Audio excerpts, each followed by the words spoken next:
ngasi hayengko tekna phongdoke khalingai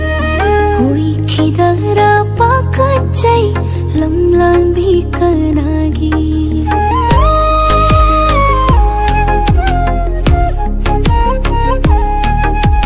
ngasi hayengko tekna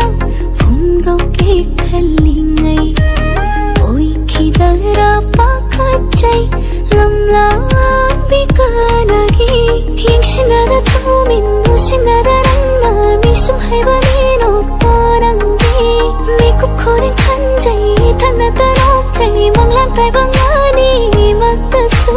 thamoi nungna lona thamlakasu kaya di koire chahi kumja phongdu pare ngamda chakla pawara karam kana khandi roi nungna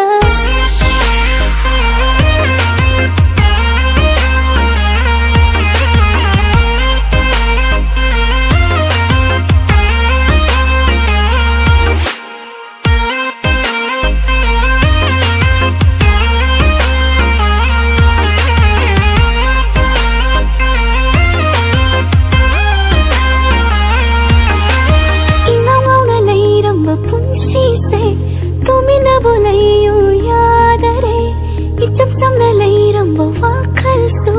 ngasi de lai ta fam bu khang dare adur-shu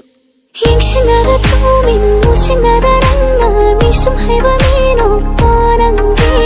mi kup khorin khanjai thana tarok jai manglan tai bangani matasu